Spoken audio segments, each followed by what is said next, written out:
Hello बच्चों, तो कैसे हैं आप सब। आई होप आप सब अच्छे होंगे और आपकी बोर्ड एग्जाम की पढ़ाई भी बहुत ही अच्छी तरह से चल रही होगी। ठीक है, तो आज की इस वीडियो में हम देखेंगे कि हिंदी में पास होने का बेहतरीन तरीका वो कौन सा है जिसको अपना के आप हिंदी में अच्छे से अच्छे नंबर ला सकते हैं, यानी कि 100 में से 99% मार्क्स आप आसानी से ला पाएंगे। ठीक है, तो अगर आपने अभी तक कुछ भी नहीं पढ़ा है, अगर आपकी हिंदी की तैयारी बिल्कुल ही कमजोर है, आपने पढ़ा ही नहीं है, तो भी आप क्या कर पाएंगे, 100 में से 99 नंबर आसानी से ला पाएंगे।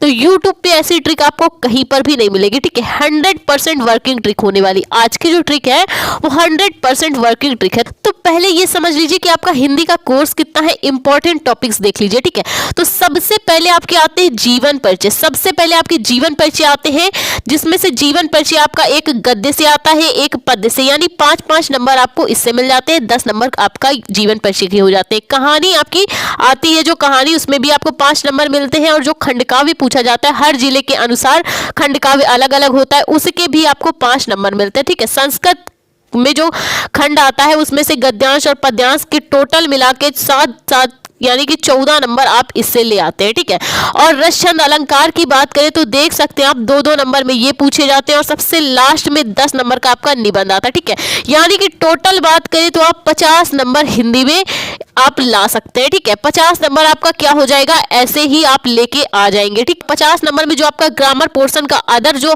आता है उसको भी आपको कैसे करना है, सब कुछ एक एक चीज हम आपको इस वीडियो में करवाएंगे। ठीक है, तो चलिए स्टार्ट करते हैं।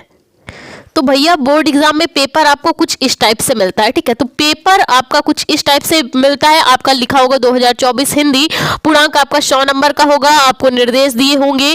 तो सबसे पहले आपको क्या करना है, सबसे पहले आपको खंड का करना है। ठीक है, तो कोई जरूरी नहीं है कि आप खंड का से ही स्टार्ट करें, क्योंकि बोर्ड एग्जाम में क्या होता है, कॉपी को बहुत ही साफ सुथरा ढंग से लिखना होता है। ठीक है, आप क्या करना, शुरुआत के 1-2 पेज बहुत ही साफ सुथरा ढंग से करना। ठीक है, जरूरी नहीं है कि आप बहुविकल्पी से ही शुरू करें, जो चीज आपको ज्यादा अच्छी तरह से आती हो आपको पेपर वैसे लिखना शुरू करना है। ठीक है, तो पहला क्वेश्चन देखिए हमारी बहुविकल्पी का। पहला क्वेश्चन हमारा है, शेखर एक जीवनी कृति के रचनाकार कौन है। ठीक है, शेखर एक जीवनी कृति के रचनाकार कौन है, क्या वो धर्मवीर भारती है, हरिवंश राय बच्चन है, अज्ञेय है, या फिर जयप्रकाश भारती है। ठीक है, तो शेखर एक जीवनी कृति के रचनाकार अज्ञेय जी है। कौन है, शेखर एक जीवनी कृति के रचनाकार अज्ञेय जी है। तो कुछ इस टाइप से आते हैं ऑब्जेक्टिव क्वेश्चन, जो कि आपके 10 नंबर के आते हैं। ठीक है, 5 नंबर आपके गद्य साहित्य से आते हैं, और 5 ही नंबर का आपका पद्य साहित्य से बहुविकल्पी क्वेश्चन पूछे जाते हैं, और इनके आंसर कुछ इस टाइप से दिए जाते हैं। आपको क्या करना होगा, सबसे पहले प्रश्नोत्तर संख्या डालनी होगी, फिर क्वेश्चन लिख देना है, फिर उसका आंसर और वो किस विकल्प में है ये भी आप को लिखना है। ठीक है, आपको ये नहीं करना कि डायरेक्ट उठा के आपने क्या कर दिया, आंसर लिख दिया और ये नहीं बताया कि ये किस विकल्प नंबर में है। जितना एग्जामिनर के लिए आप आसान करने की कोशिश करेंगे वैसे ही नंबर आपको वो दे के जाएगा। ठीक है, तो उसके लिए कोशिश करिए कि आप उसके लिए क्या करिए, आसान कर दीजिए। ठीक है, तो चलिए देखते हैं आगे हमें पेपर कैसे करना है। अगला जो हमारा दूसरा नंबर क्वेश्चन आता है, उसमें क्या किया जाता है, आपके पद्य साहित्य से 5 नंबर के बहुविकल्पी क्वेश्चन रखे जाते हैं। ठीक है, पद्य साहित्य से 5 नंबर के बहुविकल्पी क्वेश्चन रखे जाते हैं। तो हमारा पहला क्वेश्चन है, प्रिय प्रवास महाकाव्य किस भाषा में लिखा गया है। जो प्रिय प्रवास महाकाव्य है वो किस भाषा में लिखा गया है, अवधी, ब्रजभाषा, खड़ी बोली, या फिर फारसी। ठीक है, तो प्रिय प्रवास महाकाव्य अवधी भाषा में लिखा गया। किस भाषा में लिखा गया है, प्रिय प्रवास अवधी भाषा में लिखा गया। तो इसके आंसर आप कैसे देंगे, तो दूसरे नंबर प्रश्नों के आंसर करने के लिए आपको डालना होगा प्रश्नोत्तर संख्या 2। एक क्वेश्चन एक ही पेज में करना है, और अगला क्वेश्चन आपका जैसे ही अगला क्वेश्चन बदलता है आपको दूसरे पेज से करना है। ठीक है, ये नहीं कि आधे में एक नंबर क्वेश्चन खत्म हुआ उसी के नीचे दूसरा डाल के शुरू कर दिया, ये नहीं करना है, अलग अलग करना है। ठीक है, साफ सुथरे ढंग से करना है। तो हमको क्या करना है, इसमें भी उसी टाइप से करना है, क्वेश्चन लिखिए, फिर उसका आंसर लिखिए, फिर वो किस विकल्प नंबर में है, इस टाइप से आपको क्या करना है, बहुविकल्पी क्वेश्चन के आंसर देने। ठीक है, इस टाइप से एकदम साफ सुथरा ढंग से। अगर आपकी राइटिंग भी नहीं बनती तो आप क्या करिए, एक पेन का गैप देते हुए लिखिए, आपकी राइटिंग बनने लगेगी और अच्छी दिखने भी लगेगी। अगला हमारा क्वेश्चन आता है क्वेश्चन नंबर 3। ठीक है, क्वेश्चन नंबर 3 जो कि पूरे 10 नंबर का आता है। ठीक है, इसमें क्या पूछा जाता है, निम्नलिखित गद्यांशों पे आधारित प्रश्नों के उत्तर दीजिए। ठीक है, एक गद्यांश दिया होता है जिससे 5 क्वेश्चन पूछे जाते हैं। कितने क्वेश्चन पूछे जाते हैं, 5 क्वेश्चन पूछे जाते हैं, और पर क्वेश्चन आपका 2 नंबर का होता है। कितने नंबर का होता है, पर क्वेश्चन 2 नंबर का होता है। तो गद्यांश पढ़ लीजिए, भूमि, भूमि पर बसने वाला जन और संस्कृति, इन तीनों के सम्मिलन से राष्ट्र का स्वरूप बनता है। भूमि का निर्माण देवों ने किया है, वह अनंत काल से है। उसके भौतिक रूप, सौंदर्य और समृद्धि के प्रति सचेत होना हमारा आवश्यक कर्तव्य है। ठीक है, तो पाठ का नाम आप कैसे पहचानेंगे? अगर अभी तक आपने कुछ नहीं पढ़ा और आपको ट्रिक से जानना है कि आप कैसे कर पाएंगे, तो वो समझिए कि पाठ का नाम इसमें आसानी से आ गया है, राष्ट्र का स्वरूप। पाठ का नाम तो पहले ही आ गया। पैराग्राफ अगर आप अच्छे से पढ़ेंगे एक दो बार तो आपका पाठ का नाम आपको जान पाएंगे। ठीक है, तो राष्ट्र का स्वरूप आ गया, जिसके लेखक कौन है? जिसके लेखक आपके वासुदेव शरण अग्रवाल जी है। राष्ट्र का स्वरूप से ये गद्यांश है जिसके लेखक वासुदेव शरण अग्रवाल है। तो इसको कैसे सॉल्व करना है हम बोर्ड एग्जाम की कॉपी पे कराएंगे, क्योंकि आपको क्या करना है, अभी आपके पेपर है 22 फरवरी से, और बोर्ड एग्जाम की कॉपी पे आप हिंदी की कॉपी पे कैसे एक एक करके चीजें कर पाएंगे जिससे आप फुल में फुल नंबर ला सके, तो वो हम बताएंगे। तो क्वेश्चन पढ़िए, उपयुक्त गद्यांश के पाठ और लेखक का नाम बताइए। उपयुक्त गद्यांश के पाठ और लेखक का नाम बताइए। तो इस क्वेश्चन को आपको कैसे करना है, सबसे पहले आप डालना है गद्यांश के पाठ का नाम। पाठ का नाम क्या था? राष्ट्र का स्वरूप। फिर क्या पूछा जा रहा है? लेखक का नाम बताइए। तो हमने यहाँ पे लेखक का नाम कर दिया, लेखक का नाम वासुदेव शरण अग्रवाल। लेकिन अगर यहाँ पे ये क्वेश्चन ना आता और क्वेश्चन आ जाता कि उपयुक्त गद्यांश का संदर्भ लिखिए, तो आप कैसे बना पाते? आपको लेखक का नाम पता है, पाठ का नाम पता है, पता चल गया ना, तो कैसे लिखेंगे? तो हम तब कर देंगे कि प्रस्तुत गद्यांश, भाई बात गद्यांश की हो रही, प्रस्तुत गद्यांश हमारी पाठ्य पुस्तक हिंदी के राष्ट्र का स्वरूप नामक पाठ से लिया गया है, जिसके लेखक वासुदेव शरण अग्रवाल है। जिसके लेखक कौन है?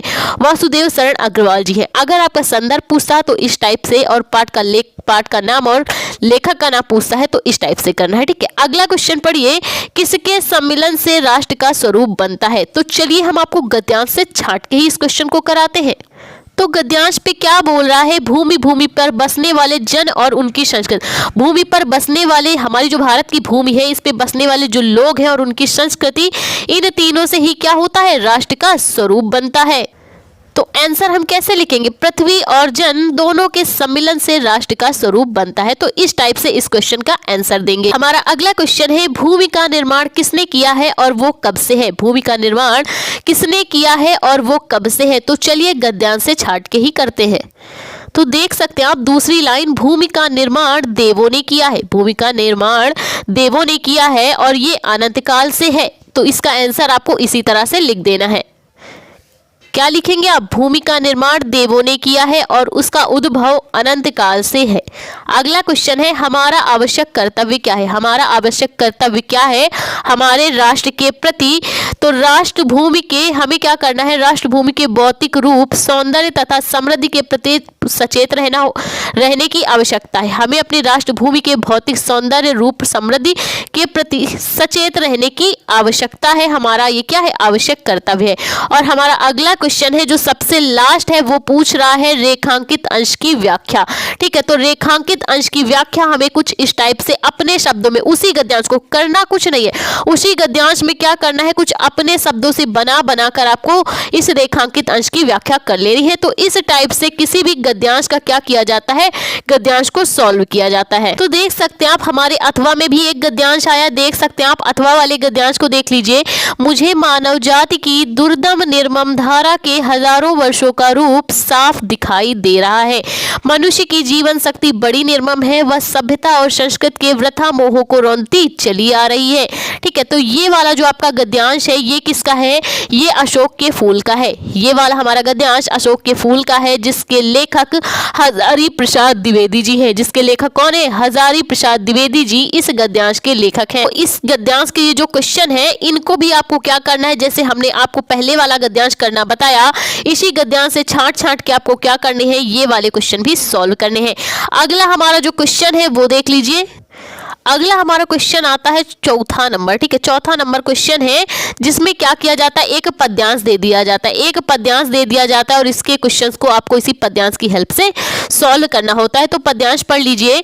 पद्यांश हमारा है, दुर्बलता का चिन्ह ही विशेष शपथ है, पर अबला जन के लिए कौन सा पथ है। यदि मैं उकसाई गई भरत से होऊं, तो पति समान ही स्वयं पुत्र भी खोऊं।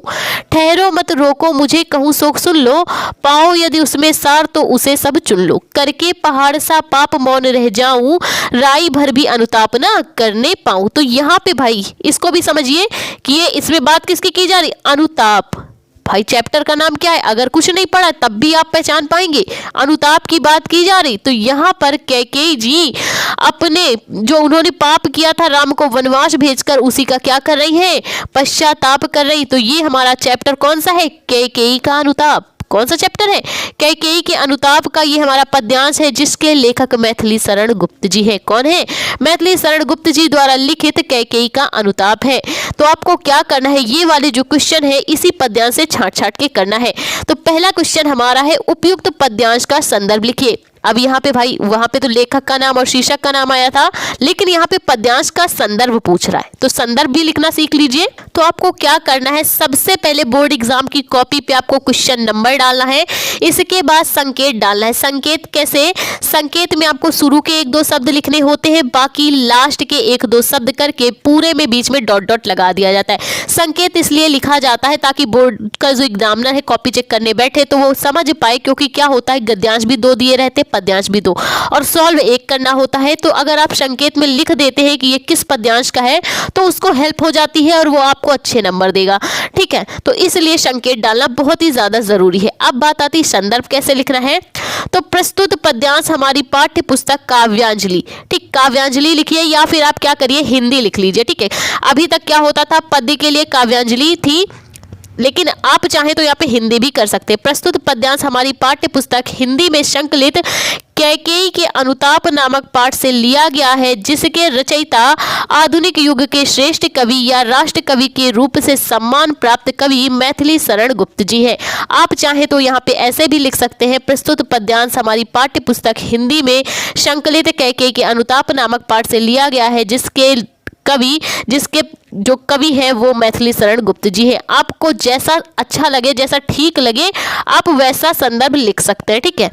तो चलिए देखते हैं हमारा अगला क्वेश्चन कौन सा है और उसको हम सॉल्व करते हैं। तो अगला क्वेश्चन है, रेखांकित अंशों की व्याख्या कीजिए, ठीक है। अगला क्वेश्चन है, रेखांकित अंशों की व्याख्या कीजिए। और कौन सा है, करके पहाड़ सा पाप मौन रह जाऊं, राई भर भी अनुताप न करने पाऊं में पंक्तियों में कौन सा अलंकार है। कुछ इस टाइप से किसी भी क्या की जाती है, किसी भी पद्य की व्याख्या की जाती है, ठीक है। किसी भी पद्य की व्याख्या कुछ आपको इस टाइप से करना है, करना कुछ नहीं होता, उसी पद्यांश को बना बना के अपने शब्दों में लिखना होता है।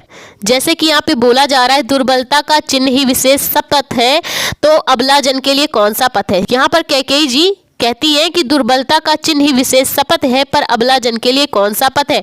मुझ अबला के लिए मैंने इतना बड़ा पाप किया है कि दुर्बलता ही अगर शपथ की निशानी है, कसम खाने की निशानी है, तो मुझ अबला के लिए दूसरा और कोई रास्ता नहीं है। और हे राम, यदि मैं उकसाई गई भरत से हूं, तो पति समान ही स्वयं पुत्र भी खोऊं। हे पुत्र, यदि मैं मेरे इस क्रियाकलाप में जो तुम्हें वनवास भेजने का है, ठीक है, और जो राज्य मैंने भरत के लिए लिया, यदि मेरे पुत्र भरत का उसमें जरा सा भी हाथ हो, तनिक मात्र भी हाथ हो, तो जिस प्रकार मैंने अपने पति दशरथ जी को खो दिया, उसी प्रकार मैं अपने पुत्र भरत को भी खो दूं। और क्या कहती है, ठहरो मत रोको मुझे कहूँ सो सुन लो, पाओ यदि उसमें सार उसे सब चुन लो। और जो वहाँ पे उपस्थित सभा में है, जहाँ पे ये वाक्यांश चल रहा है, तो सारी सभा को कहती है कि ठहरो, सभा के लोगों से कहती है कि ठहरो, मुझे अब कोई भी मत रोकना, मैं जो कुछ भी कह रही हूँ उसे पूरे सभा में जितने लोग उपस्थित है वो सब सुन ले। और यदि उसमें उन्हें कुछ भी अच्छा लगता है, जरा सा भी सार अच्छा लगता है, कुछ भी चीजें अच्छी लगती तो उसे ही वो लोग आप लोग चुनना। पाओ यदि उसमें सार तो उसे सब चुन लो। करके पहाड़ सा पाप मौन रह जाऊं, राई भर भी अनुताप न करने पाऊं। मैंने ये जो पहाड़ सा पाप किया है राम को वनवास भेजकर, क्या मुझे अब पश्चाताप करने का भी हक नहीं है। अर्थात हे पुत्र राम, मैं अपने किए गए पापों का पश्चाताप करती हूँ, और हे पुत्र राम, अब तुम घर लौट चलो। मैं शपथ खाकर कहती हूँ कि इस क्रियाकलाप में मेरे पुत्र भरत का जरा सा भी हाथ नहीं है, ठीक है। तो ये क्या हो गया, इस पद्यांश की व्याख्या हो गई। अगला क्वेश्चन हमारा था अलंकार बताना है। तो करके पहाड़ सा पाप मौन रह जाऊं में क्या है, उपमा अलंकार भी है और इसमें क्या है, अनुप्रास अलंकार भी है। ठीक है, इसमें उपमा अलंकार भी है, इसमें अनुप्रास अलंकार भी है। अगला हमारा जो क्वेश्चन है, पद्यांश का भाव स्पष्ट कीजिए। ठीक है, हमारे जो कवि मैथिली शरण गुप्त जी हैं, उन्होंने क्या किया है, यहाँ पे कैकेयी शपथ दिलाते हुए राम को अयोध्या वापस ले चलने की बात कहती है, तो यही क्या हो जाएगा, हमारे पद्यांश का भाव हो जाएगा। ठीक है, तो इस प्रकार से किसी भी पद्यांश के क्वेश्चंस को हल किया जाता। तो देख सकते हैं आप, अथवा में भी एक पद्यांश आया है। अथवा वाला पद्यांश देख लीजिए। लज्जाशील पथिक महिला जो कहीं भी दृष्टि आवे, होने न देना विकृत वसना को, तू तुना सुंदरी को। जो थोड़ी सी श्रमिक हो वह गोद ले शांति खोना, होठों की और कमल मुख की म्लानताएं मिटाना। कोई क्लांता कृषक ललना, खेत में जो दिखावे, जाता कोई जलद यदि हो व्योम में तो उसे ला। धीरे धीरे परस उसकी क्लांतियों को मिटाना, छाया द्वारा सुखित करना उस तप्त भूतांगना को। ठीक है, तो इसमें क्या है, ये जो हमारा जो पद्यांश है ये किसका है, ये है पवन दूतिका का। ये किसका है, यहाँ पे श्री राधिका जी पवन को अपना दूत बनाकर श्री कृष्ण जी के पास भेजती है और रास्ते में जो कुछ हो जाएगा, ठीक है, तो उसके बारे में पवन को अच्छी तरह से समझाती है। ठीक है, तो यही क्या है, इस पद्यांश का भाव है। ठीक, तो अब बात हो गई ये पवन दूतिका का है, तो लेखक कौन है, इसके कवि कौन है। इसके कवि अयोध्या सिंह उपाध्याय हरिऔध जी है। ठीक है, तो सबसे पहले हम बात करें हमें संदर्भ कैसे लिखना है। संदर्भ जैसा कि हमने अभी आपको बताया, आपको लिखना है प्रस्तुत पद्यांश हमारी पाठ्य पुस्तक हिंदी के पवन दूतिका नामक शीर्षक से उद्गृत है, जिसके जो कवि हैं वो अयोध्या सिंह उपाध्याय हरिऔध जी है। ठीक है, और क्या करना है, ये जो क्वेश्चन है आपको इसी पद्यांश की हेल्प से छांट के करने हैं। ठीक है, तो आपको क्या करनी है, सबसे पहले व्याख्या कर लेनी है। तो यहाँ पे व्याख्या आप कैसे करेंगे, लज्जाशील पथिक महिला जो कहीं भी दृष्टि आए। ठीक, तो यहाँ पे श्री राधिका जी पवन से कहती है कि हे पवन, यदि कोई तुम्हें लज्जाशील, ठीक है, कोई लज्जावान महिला दिख जाए तो हे पवन तुम उसके पास बहुत ही धीरे से जाना, क्योंकि अगर तुम तेज वेग से जाओगी तो उसके सारे कपड़े अस्त व्यस्त हो जाएंगे, तो उस लज्जाशील महिला की क्या हो जाएगी, वो लजा जाएगी। इसीलिए हे पवन तुम उसके पास बहुत ही धीरे से जाना। और क्या कहती है, जो थोड़ी सी श्रमिक हो वह गोद ले शांति खोना, होठों की और कमलमुखी की म्लानताएं मिटाना। और हे पवन, जैसे ही तुम थोड़ा आगे बढ़ोगी, यदि तुम्हें कोई किसान की पत्नी, ठीक है, जो खेत में काम कर रही हो, वो यदि तुम्हें दिख जाए तो क्या करना, तुम उसके पास जाना और उसकी थकावट को मिटाना। क्योंकि जब तुम उसके पास धीरे धीरे से जाओगी, हल्की हल्की सी जब हवा चलेगी, तो उसके मन को उसके जो मन को बहुत ही शांति मिलेगी, थोड़ी ठंडक महसूस होगी। होठों की और कमल मुख की म्लानताएं मिटाना, उसके जो होठ धूप की इस गर्मी से और काम के कारण जो उसके कमल के समान मुख है और होठ कुमला गए हैं, तो जब तुम उसके पास ठंडक उसे दोगी जाके, तो उसके सब जो होठ है और उसका जो कमल के समान मुख है वो क्या होगा, खिल उठेगा। अब यहाँ पे बात किसकी की जा रही, कमल के समान मुख। ठीक, कमल के समान मुख यानी कि रूपक अलंकार। ठीक, तो यहाँ पे क्या है, रूपक अलंकार। आगे है, कोई क्लांता कृषक ललना, खेत में जो दिखावे, जाता कोई जलद यदि हो व्योम में तो उसे ला। और हे पवन, जैसे ही तुम थोड़ी आगे बढ़ोगी, हे पवन जैसे ही तुम थोड़ी आगे बढ़ना, अगर तुम्हें कोई किसान की बेटी खेत पे काम करती दिख जाए, ठीक है, तो तुम क्या करना, उसकी थकावट को मिटाना। और क्या करना, अगर आकाश में तुम्हें कोई ठंडा बादल दिख जाए तो उसे के ऊपर लाकर रख देना, ताकि उसे छाया मिले और क्या हो, उसे ठंडक महसूस हो। धीरे धीरे परस उसकी क्लांतियों को मिटाना, छाया द्वारा सुखित करना उस तप्त भूतांगना को। और हे पवन, तब तुम अपनी धीरे धीरे सी हवा चलाना, ठीक है, और ठंडक उसको जब मिलेगी तो उसका जो मन है, उसका जो रोम रोम है, उस छाया द्वारा और तुम्हारी हवा के द्वारा वो क्या करेगी, वो जो भूतांगना, वो जो लड़की है जो खेत में काम कर रही थी, थक गई है, तो उसको क्या होगी, सुख की अनुभूति होगी, उसे आनंद की अनुभूति होगी। ठीक है, अब तो ये तो बात हो गई व्याख्या की। अब आगे क्या है, राधा लज्जाशील पथिक महिला के विषय में क्या कहना चाहती है। राधा उस लज्जाशील पथिक महिला के विषय में ये कहना चाहती है कि हे पवन, तुम उसके पास बहुत धीरे से जाना, अगर तुम तेज वेग से जाओगी तो उस सुंदरी की लज्जा मिट जाएगी। ठीक है, क्योंकि उसके कपड़े अस्त व्यस्त हो जाएंगे।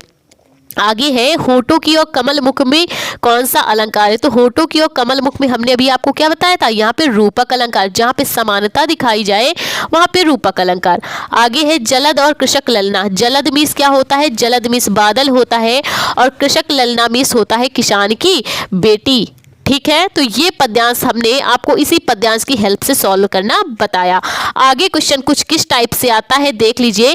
आगे हमारा आता है 5वां नंबर क्वेश्चन आता है। ठीक है, 5वें में क्या होता है, आपका गद्य और पद्य साहित्य से एक जीवन परिचय, साहित्यिक परिचय आता है। ठीक है, तो क्वेश्चन पढ़िए, निम्नलिखित में से किसी एक लेखक का साहित्यिक परिचय देते हुए उनकी प्रमुख रचनाओं का उल्लेख कीजिए। तो कैसे करना है जीवन परिचय और साहित्यिक परिचय वो देखते हैं।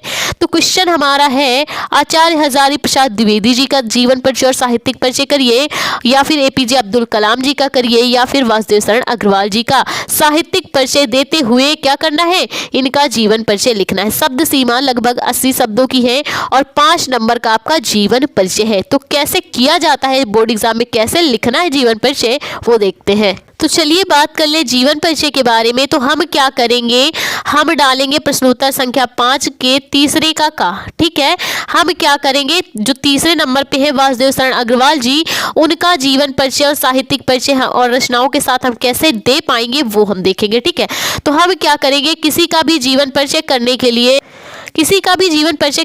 हमें अगर उसके बारे में 4-5 चीजें पता हैं तो हम बना के जीवन परिचय आसानी से कर पाएंगे। ठीक है, तो हम क्या करेंगे, जो भी चीजें हमें पता है उनको हम क्या करेंगे, एक ब्रैकेट में बंद कर देंगे, जिसको क्या बोला जाता है, स्मरणीय बिंदु बोला जाता है। इसके लिखने का फायदा ये होता है कि एग्जामिनर जैसे ही आपकी कॉपी देखता है तो सबसे पहला जो उसका ध्यान जाता है इन स्मरणीय बिंदुओं पे जाता है। वो आपका पूरा जीवन परिचय नहीं पढ़ता है, क्योंकि उसके पास इतना टाइम नहीं होता। वो क्या करता है, इन स्मरणीय बिंदुओं को देखता है, और जब देख लेता है इनमें कि बच्चे को आता है तो वो पूरा जीवन परिचय नहीं पढ़ता है। ठीक है, तो सबसे पहले बात कर ले कि इनका जन्म हुआ 7 अगस्त 1904 ईस्वी को और मृत्यु हुई इनकी 27 जुलाई 1968 ईस्वी को। जन्म स्थान इनका मेरठ जनपद खेड़ा ग्राम है। भाषा इनकी हिंदी, संस्कृत और इतिहास है। उपाधि इनकी को डीलिट की प्राप्त हुई और रचनाएं इनकी कल्पलता, पृथ्वी पुत्र और कला और संस्कृति है। ठीक है, इस टाइप से इनकी रचनाएं हैं। तो लिखना कैसे है, वासुदेव शरण अग्रवाल जी का जन्म 7 अगस्त 1904 ईस्वी को मेरठ जनपद के खेड़ा नामक ग्राम में हुआ। इनके माता पिता लखनऊ में रहते थे। इनका बचपन लखनऊ में ही बीता है। इन्होंने लखनऊ विश्वविद्यालय से एमए की परीक्षा उत्तीर्ण की। ठीक है, इस टाइप से आपको क्या करना है, पूरा जीवन परिचय लिखना है। अब साहित्यिक परिचय कैसे लिखना है वो देखते हैं। तो कुछ इस टाइप से साहित्यिक परिचय दिया जाता है कि वासुदेव शरण अग्रवाल भारत के इतिहास, संस्कृत, कला एवं साहित्य के विद्वान थे। ये साहित्य अकादमी द्वारा पुरस्कृत हिंदी के गद्यकार हैं। स्वतंत्रता के बाद दिल्ली में स्थापित इनको राष्ट्रीय पुरातत्व संग्रहालय की स्थापना में इनका प्रमुख योगदान रहा है। और किसी का भी क्वेश्चन, ठीक है, अगर आपका क्या होता है, क्वेश्चन एक से दूसरे पेज में जा रहा है, ठीक है, तो आपको क्या करना है, इस टाइप से आपको क्लोज कर देना है। एक क्वेश्चन एक ही पेज में किया जाता है, ये आप अच्छी तरह से याद करे रखना। एक क्वेश्चन जो आपका एक ही पेज में करना है, उसी पे ना कर देना कि यहाँ से क्वेश्चन खत्म हुआ, यहाँ से अगला प्रश्न उत्तर डाल दिया।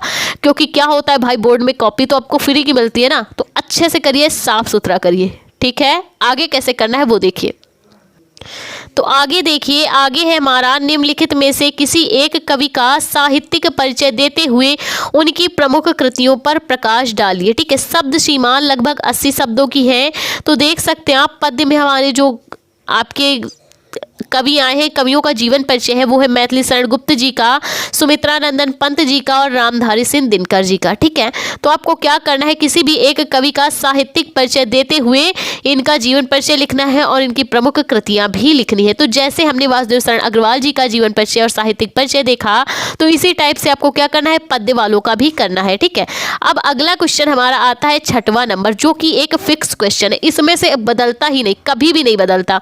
ठीक है, इसमें से केवल इतना ही आता है कि बहादुर अथवा पंचलाइट कहानी के उद्देश्य पर प्रकाश डालिए, या फिर क्या पूछ लेगा, बहादुर अथवा पंचलाइट कहानी का सारांश लिखिए, और अथवा पे आ जाता है ध्रुव यात्रा कहानी की कथा वस्तु करिए। ठीक है, आपको क्या करना है, बहादुर और पंचलाइट कहानी का सारांश तैयार कर लेना है, और इसी से क्या करना है, बना कर अगर आपका उद्देश्य आ जाता है तो आपको क्या करना है, बना के उद्देश्य कर देना है। ठीक है, कथा वस्तु पूछता है तो जैसे आप सारांश लिखते हैं वैसे ही आपको कथा वस्तु भी कर देनी है। तो ये क्या है, ये आपका फिक्स क्वेश्चन है, ये तो वही आएगा, इसमें तो आपको जरा सी भी टेंशन नहीं लेनी है। अगला क्वेश्चन हमारा आता है 7वां नंबर, जो कि स्वपठित खंडकाव्य के आधार पे आता है। क्या होता है स्वपठित खंडकाव्य? हर जिले का अलग अलग होता है। काफी बच्चे कमेंट करते हैं कि मैम हमारे यहाँ तो ये वाला खंडकाव्य नहीं है, ठीक है। तो हर जिले के वाइज खंडकाव्य अलग अलग होता है। हमारे यहाँ रश्मि रथी खंडकाव्य चलता है, आप यहाँ जो भी चलता हो, श्रवण कुमार चलता हो, त्यागपति चलता हो, या जो सा भी खंडकाव्य चलता हो, आपको उसके क्वेश्चन तैयार करने हैं। तो खंडकाव्य पे बेस्ड क्वेश्चन इस टाइप से आते हैं। तो हम रश्मि रथी खंडकाव्य के क्वेश्चन को देखेंगे। तो क्वेश्चन पढ़िए, रश्मि रथी खंडकाव्य की प्रमुख घटनाओं का वर्णन कीजिए। अगर क्वेश्चन इस टाइप से आता है तो आपको क्या करना है, सभी जो 7 सर्ग हैं उनकी थोड़ी थोड़ी कथाएं आपको लिख देनी है, ठीक है। और अगर कभी कभी क्वेश्चन आता है कि रश्मि रथी खंडकाव्य के पंचम सर्ग की कथा वस्तु लिखिए, या फिर द्वितीय सर्ग की, या फिर तृतीय सर्ग की। तो रश्मि रथी में 7 सर्ग हैं, आपको जिसका भी पूछा जाता है आपको उसको करना है। या फिर रश्मि रथी खंडकाव्य के प्रमुख पात्र की चारित्रिक विशेषताओं का वर्णन कीजिए। तो प्रमुख पात्र कौन है? प्रमुख पात्र तो इसका नायक ही है, कर्ण। तो इसका आपको क्या करना है, चित्रण कर लेना है। कभी कभी कुंती का पूछ लेता है, कभी कभी कृष्ण का पूछ लेता है, ठीक है। तो इस टाइप से ये भी क्या है, आपका फिक्स टॉपिक है, ठीक है। तो इसको भी अच्छी तरह से तैयार कर लेना। शब्द सीमा इसकी भी 80 शब्दों की है, ठीक। अगला क्वेश्चन हमारा है, अगला क्वेश्चन देख सकते हैं आप। अगला हमारा क्वेश्चन है 8वां नंबर, 8वें का। इसमें क्या करना है, संस्कृत गद्यांश पूछे गए। क्या पूछा गया है, संस्कृत गद्यांशों में से किसी एक का ससंदर्भ हिंदी में अनुवाद करना है। 7 नंबर का क्वेश्चन है, ठीक है। 7 नंबर का आपका क्वेश्चन है। तो क्वेश्चन पढ़िए, महामना विद्वान वक्ता धार्मिक नेता पटु पत्रकाराश्रित परमस्य सर्वोच्च गुण जन शैवे आशित। तो ये हमारा जो आपका संस्कृत खंड है ये किसका है, महामना मालवीय का है। किसका है, महामना मालवीय का है। पहले ही आपका महामना आ गया। महामना मालवीय में आप आसानी से पहचान पाएंगे, क्योंकि इसमें क्या होगा, महामना ज्यादातर जगहों पे आ जाता है। तो इसको आपको ऐसे पहचानना है, ठीक है। तो है क्या, कैसे सॉल्व करना है, ठीक। अथवा में भी आया है, हंसराज तदैव परिष्मद्य आत्मना भगिनो पाप हंस पोतिकाय दुहितरम छत मयूरश हंस पोतिकाय प्राप्त लज्जिता तस्मात् स्थानात् पलायते हंस राजोपि हष्ट मानसा स्वगृहम अगच्छत, ठीक। तो आपको क्या करना है, चलिए दोनों के हम पहले क्या करते हैं, पहले इसको समझ लेते हैं, फिर लिखना कैसे है वो भी बताएंगे। तो महामना विद्वान वक्ता धार्मिक नेता पट्टु पत्रकाराश्चित, ठीक है। तो आपको क्या करना है, प्रश्नोत्तर संख्या 8 का कार डालना है। क्या करना है, प्रश्नोत्तर संख्या 8 का कार डालना है। फिर लिखना है संकेत, क्योंकि जैसे आपने गद्यांश पद्यांश में संकेत डाल के किया है वैसे ही संस्कृत खंड को भी करना है, क्योंकि 7 नंबर का है। 7 नंबर बहुत होते हैं, ठीक है। वो तो 5 ही नंबर के आते हैं, ये 7 नंबर का है, ठीक। तो आपको क्या करना है, इसमें भी संकेत डालना है, महामना विद्वान ... स्वभाव आसित एवासित, ठीक है। फिर क्या करना है, पूछ रहा है संदर्भ लिखिए। तो संदर्भ लिखते हैं। तो संदर्भ कैसे लिखेंगे, संदर्भ हमें लिखना है प्रस्तुत गद्य खंड। प्रस्तुत गद्य खंड हमारी पाठ्य पुस्तक, प्रस्तुत गद्य खंड हमारी पाठ्य पुस्तक संस्कृत दिग्दर्शिका के महामना मालवीय नामक पाठ से उद्गृत है। प्रस्तुत गद्य खंड हमारी पाठ्य पुस्तक संस्कृत दिग्दर्शिका के महामना मालवीय नामक पाठ से उद्गृत है। ये तो बात हो गई संदर्भ की। 2 नंबर आपके संदर्भ के, ये जो 2 नंबर हैं ये सिर्फ संदर्भ के हैं। अनुवाद आप करेंगे तो 5 नंबर दंड से आपको मिलेंगे, ठीक है। तो कैसे करना है, पहले अर्थ समझ लीजिए। महामना विद्वान वक्ता धार्मिक नेता पटु पत्रकाराश्रित। महामना मदन मोहन मालवीय एक विद्वान वक्ता थे, धार्मिक नेता थे, और क्या थे, कुशल पत्रकार भी थे। हमारे जो महामना मदन मोहन मालवीय है वो एक विद्वान वक्ता थे, धार्मिक नेता थे, और एक कुशल पत्रकार थे। परमस्य सर्वोच्च गुण जन शैवे आसित, परंतु इनका सर्वोच्च गुण जन सेवा करना था। यत्र कुत्रापि अयम जनानाम दुखिताम पीड़ामश्च पश्यत तत्रैव स शीघ्रमेव उपस्थित सर्वविधिम सहायमश्च अकरोत्, ठीक है। ये जहाँ भी, ये इनका स्वभाव ही ऐसा था कि यहाँ ये जहाँ भी लोगों को दुखित एवं पीड़ित देखते थे वे वहाँ पे शीघ्र ही पहुँच जाते थे। जब ये लोगों को पीड़ित या दुखित जानते थे, जैसे ही इनको पता चलता था, ये उन लोगों के पास तुरंत ही पहुँच जाते थे, शीघ्र ही पहुँच जाते थे, ठीक है। प्राणिशैव अश्यम स्वभाव एवाशी, ठीक है। और उनकी जो वो लोग हैं जो दुखित हैं उनकी क्या करते, उनके सभी दुखों को दूर करते थे, ठीक है। उपस्थित होकर सभी प्रकार से उनकी सहायता करते थे। प्राणियों की सेवा करना, प्राणी अर्थात लोगों की सेवा करना ही इनका क्या था, परम गुण था, परम स्वभाव था इनका। कुछ इस टाइप से आपको क्या करना है, किसी भी संस्कृत खंड का संदर्भ लिखना है और उसका हिंदी में अनुवाद किया जाता है। ठीक है, कुछ इस टाइप से, तो आप 7 नंबर आसानी से ला पाएंगे किसी भी संस्कृत खंड में। अगला हमारा क्वेश्चन आता है खा नंबर। ठीक है, देख लीजिए, दिए गए पद्यांशों में से किसी एक की ससंदर्भ हिंदी में अनुवाद कीजिए। ठीक है, नमे रोचते भद्रम व उलूकश्याम विवेचनम अक्रुध्यस्य मुख्य पश्यम कथम क्रुद्धो भविष्यति। ठीक है, तो ये भी आपका 7 नंबर का आता है। 2 नंबर आपके संदर्भ के मिलते हैं, 5 नंबर अनुवाद के। ठीक है, तो ये जो आपका है ये उलूक जातकम का है, जातक कथा के उलूक जातकम का है, और आपको क्या करना है, इसका भी संदर्भ और हिंदी में अनुवाद करना है कुछ इस टाइप से। ठीक है, तो आपको संदर्भ कर लेना है। संकेत में हम क्या करेंगे, 2 ही लाइन का तो है, तो हम इसमें क्या करेंगे, पूरा ही उतार लेंगे। और संदर्भ में क्या करेंगे, प्रस्तुत श्लोक हमारी पाठ्य पुस्तक संस्कृत दिग्दर्शिका के जातक कथा नामक पाठ के उलूक जातकम नामक शीर्षक से उद्गृत है। इस टाइप से हम इसका संदर्भ लिखेंगे और इस टाइप से हिंदी में क्या करेंगे, इसका अनुवाद कर देंगे। ठीक है, तो इस टाइप से श्लोक का संदर्भ और अनुवाद किया जाता है। हमारा अगला क्वेश्चन है, निम्नलिखित मुहावरों में से किसी एक का अर्थ लिखकर अपने वाक्य में प्रयोग कीजिए। तो तलवार की धार पे चलना यानी मुसीबत मोल ले लेना, या क्या करना, मुसीबत मोल ले लेना। टका सा जवाब देना, सीधे मुंह पे कह देना। दाल में काला होना, ठीक है, कोई काम का बिगड़ना। ठीक, किसी काम का बिगड़ना, दाल में काला होना। तो किसी भी एक का क्या करना है, अर्थ लिखकर अपने वाक्यों में प्रयोग करना है। फिर बात आ जाती है क्वेश्चन नंबर 10 की। क्वेश्चन नंबर 10 में क्या होता है, अपठित गद्यांश पूछा जाता है। ठीक है, अपठित गद्यांश जो कि आपके पाठ में कहीं पे भी नहीं होता, बाहर से आता है, और इसी गद्यांश से छांट के आपको क्या करने होते हैं, इन क्वेश्चंस को हल करना होता है। जैसे हमने आपको पहले भी गद्यांश सॉल्व करना बताया था, उसी टाइप से आपको क्या करना है, इन क्वेश्चन को ढूंढ ढूंढ के इसमें सॉल्व करना है। जैसे क्वेश्चन हमारा है, लेखक के अनुसार इच्छा लोभ आदि का क्या परिणाम होता है। ठीक है, तो पढ़िए, इच्छा असंतोष लोभ आदि के कारण समाज में शोषण कुटिलता अत्याचार भोगवृत्ति और अशांति को प्रोत्साहन मिलता है। ठीक है, तो इसी को आपको उतार देना है और आपको आराम से क्या कर पाएंगे, 10 नंबर का होता है। ठीक है, 10 नंबर का होता है और आप 10 नंबर आसानी से ला पाएंगे। अथवा में भी एक अपठित गद्यांश दिया जाता है, कुछ इस टाइप है अथवा वाला। इसके भी क्वेश्चंस को आपको क्या करना है, इसी से छांट छांट के करना है। ठीक है, तो अगला हमारा क्वेश्चन है व्यसन, क्वेश्चन नंबर 11वां। ठीक है, 11वें का पहला है, वसन और व्यसन क्या होता है। ठीक है, वसन मीन्स वसन यानी पहनना, वसन मीन्स वस्त्र, और व्यसन व्यसन यानी कि आदत। तो हमारा इसका आंसर क्या हो जाएगा, वस्त्र और आदत। क्या हो जाएगा, वस्त्र और आदत। अगला हमारा है अंबुज और अम्बुद।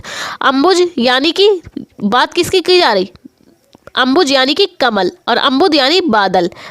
ठीक है, जलज नीरज पंकज, जिसमें जा है वो कमल का होगा और जिसमें दा आ रहा है वो बादल का। अगला हमारा क्वेश्चन है खा नंबर, निम्नलिखित शब्दों में से किसी एक शब्द के 2 अर्थ लिखिए। अंबर यानी कि आकाश, और अंबर मीन्स और क्या होता है, वस्त्र होता है। पट यानी दरवाजा द्वार। विधि यानी विधाता भाग्य। ठीक है, भाग्य और विधि यानी विधाता और किसी चीज की रेसिपी। ठीक, नाग, नाग मिस सांप भी होता है और नाग मिस हाथी भी होता है। ठीक है, अगला क्वेश्चन हमारा है, निम्नलिखित वाक्यांशों के लिए एक शब्द का चयन कीजिए। जो आंखों के सामने हो, तो उसे हम क्या कहेंगे, जो आंखों के सामने हो। नेत्र सम्मुख प्रत्यक्ष, आंख के आगे या प्रत्येक आंख, जो आंख के सामने हो उसे हम क्या कहेंगे, प्रत्यक्ष कहेंगे। अगला हमारा है, जानने की इच्छा रखने वाला। जानकार होगा, ज्ञानी होगा, जिज्ञासु होगा या बुद्धिमान होगा। तो जो जानने की इच्छा रखे उसे हम क्या कहेंगे, जिज्ञासु। अगला क्वेश्चन है, निम्नलिखित में से किन्हीं 2 वाक्यों को शुद्ध करके लिखिए। तुम तो कुर्सी पर बैठे हैं, तुम तो कुर्सी पर बैठे, कितना अशुद्ध है, तुम तो कुर्सी पर बैठे हो। ठीक, तो 1-1 नंबर के हैं। इस सरोवर में अनेकों कमल खिले हैं। ठीक, तो अनेकों, अनेकों और अनेक चीजें नहीं बदलेंगी। अनेक क्या है, खुद में ही बहुवचन है, तो इसका हो जाएगा इस सरोवर में अनेक कमल खिले हैं। अगला क्वेश्चन देखिए, 12वां नंबर है, वीर रस अथवा हास्य रस का स्थायी भाव देते हुए उदाहरण और परिभाषा लिखिए। तो वीर रस का स्थायी भाव उत्साह होता है और हास्य रस का स्थायी भाव हास होता है। ठीक है, वीर रस में जिसमें वीरता की बात की जाए और हास्य रस में जिसमें हंसी आ जाए। तो ऐसे ही इस टाइप से आपको क्या करना है, परिभाषा बनाकर आपको क्या करना है, इनका उदाहरण लिखना है। वीर रस का बुंदेले हरबोलों के मुख हमने सुनी कहानी थी, और हास्य रस का शीश पर गंगा हंसे भुजन भुजंगा हंसे, हास के दंगा भय और नंगा के विवाह में। तो ये इसके उदाहरण है। अगला हमारा है, श्लेष अथवा उत्प्रेक्षा अलंकार का लक्षण एवं उदाहरण बताइए। श्लेष अलंकार जो कि एक शब्द आए और उसके हर चीज के लिए अर्थ अलग अलग हो। जैसे चरण धरत चिंता कर, चितवत चारियों और सुबरन को खोजत फिरत, कवि व्यभिचारी चोर। ठीक है, तो यहाँ पे सुबरन के 3 अर्थ है। कवि के लिए सुंदर वर्ण, चोर के लिए स्वर्ण और जो व्यभिचारी है उसके लिए सुंदर स्त्री। उत्प्रेक्षा अलंकार जिसमें जनमन मानु मनऊ जनऊ आ जाए वो उत्प्रेक्षा होता है। ठीक, अगला हमारा है दोहा और सोरठा छंद का मात्रा सहित, दोहा करिए चाहे सोरठा कीजिए, ठीक है, मात्रा सहित इसके लक्षण बताने होते हैं। ठीक है, 2 नंबर का है। दोहे में क्या होता है, पहले तीसरे चरण में 13-13, दूसरे चौथे में 11-11 आ जाए तो वो वहाँ दोहा छंद, और सोरठा क्या होता है, इसका जस्ट उल्टा होता है। तो दोहा का उदाहरण हनुमान चालीसा सबको आती है, उसका लास्ट वाला दोहा कर दीजिए। पवन तनय संकट हरन, मंगल मूरत रूप, राम लखन सीता सहित, हृदय बसहु सुरभूप। तो ये हो जाएगा दोहे का उदाहरण, और मात्रा लगा के जरूर चेक कर लेना। 13वां नंबर क्वेश्चन देखिए, बैंक में खाता खोलने के लिए बैंक प्रबंधक को आवेदन पत्र लिखिए। बैंक में खाता खोलने के लिए बैंक प्रबंधक को आवेदन पत्र कैसे लिख रहा है, हमने करवाया हुआ है, प्लेलिस्ट में वीडियो पड़ा है, आप वहां से जाके चेक कर सकते हैं। अथवा में आया है, शहर में फैली संक्रामक बीमारी की तरफ जिलाधिकारी का ध्यान आकर्षित करते हुए आवेदन पत्र या प्रार्थना पत्र लिखिए, इसको भी हमने करवाया हुआ है। अगला क्वेश्चन है, निम्नलिखित विषयों में से किसी एक पर अपनी भाषा शैली पे निबंध लिखना है। तो निबंध देख लीजिए, सबसे ज्यादा नंबर का होता है निबंध, 9 नंबर का आता है। देश में बेरोजगारी की समस्या, आतंकवाद की समस्या और समाधान, और वृक्षारोपण का महत्व। तो ये तीनों निबंध हमने करवाए हुए हैं, प्लेलिस्ट में वीडियो पड़ा हुआ है, आप वहां से जाके चेक कर सकते हैं। ठीक है, तो आई होप आपको हमारा बिना पढ़े हुए बोर्ड एग्जाम में कॉपी कैसे लिखी जाती है तो सब कुछ आपको सारी ट्रिक्स समझ में आई हो तो प्लीज़ वीडियो को लाइक, हमारे चैनल को सब्सक्राइब करें। Thank you for watching this video.